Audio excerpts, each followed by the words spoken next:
Dulu hidupku itu cuma seputar 3 hal. Makan, nonton, rebahan. Sumpah aku itu mageran banget. Gerak dikit aja udah ngos-ngosan. Setiap ada makanan enak di depan mata, apalagi yang viral-viral itu pasti langsung sikat.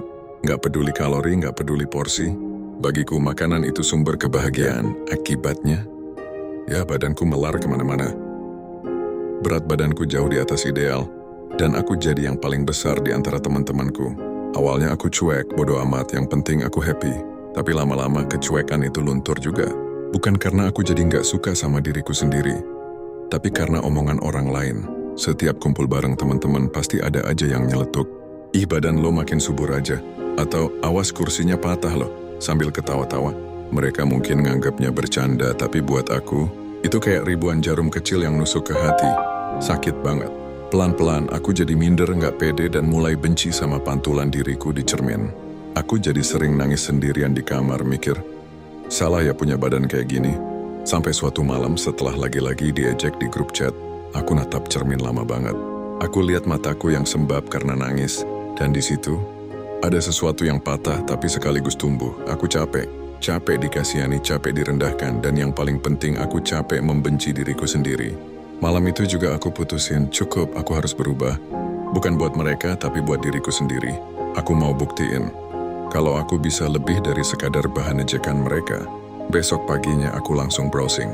Cara kurus cepat, olahraga untuk pemula, semuanya aku baca. Akhirnya aku putuskan aku mau lari. Kenapa lari? Karena simple, cuma butuh niat dan sepatu. Hari pertama lari jangan ditanya. Baru 500 meter aja rasanya paru-paruku mau copot. Kaki kram, napas kayak ikan kehabisan air. Rasanya mau nyerah. Tapi setiap kali rasa itu muncul, aku selalu ingat lagi muka teman-temanku yang lagi ngetawain aku. Itu jadi bahan bakarku, aku nggak cuma lari. Awalnya malu banget lihat orang-orang badannya bagus-bagus, tapi aku paksain. Aku juga daftar ke gym. Aku belajar angkat beban, ikut kelas-kelas yang ada. Di samping itu aku ubah total pola makanku. Nasi putih aku ganti nasi merah, dada ayam rebus dan sayuran jadi sahabat karibku. Nggak ada lagi junk food, nggak ada lagi minuman manis. Sumpah, itu siksaan terberat. Tiap malam aku nahan lapar, nahan pengen ngemil. Tapi tekadku lebih besar dari rasa laparku. Bulan demi bulan berlalu, pelan tapi pasti ada perubahan. Timbanganku mulai turun, baju-baju lamaku mulai longgar, dan yang paling penting lariku makin kuat. Dari yang tadinya cuma 1 kilometer, udah mau pingsan, aku bisa lari 5 kilometer, 10 kilometer, bahkan half marathon. Lari bukan lagi jadi siksaan tapi jadi pelarian.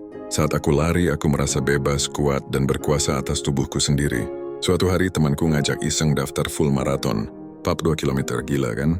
Awalnya aku ragu, tapi aku pikir, kenapa enggak? Aku udah sejauh ini. Latihanku jadi lebih gila-gilaan. Aku lari subuh-subuh sebelum orang bangun, aku lari malam-malam setelah semua orang tidur. Aku jatuh, kakiku lecet, badanku pegal semua, tapi aku nggak berhenti. Dan hari itu pun tiba. Di garis start aku lihat ribuan pelari lain. Jantungku deg-degan, tapi kali ini bukan karena takut, tapi karena semangat. Sepanjang 42 kilometer itu aku berjuang. Aku melawan rasa sakit, melawan lelah, melawan suara di kepalaku yang nyuruh aku berhenti. Dan saat aku melihat garis finish, aku lari sekuat tenaga.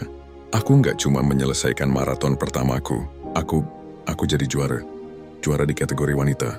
Saat namaku dipanggil ke atas podium, aku nangis sejadi-jadinya. Bukan nangis sedih kayak dulu, tapi nangis bahagia.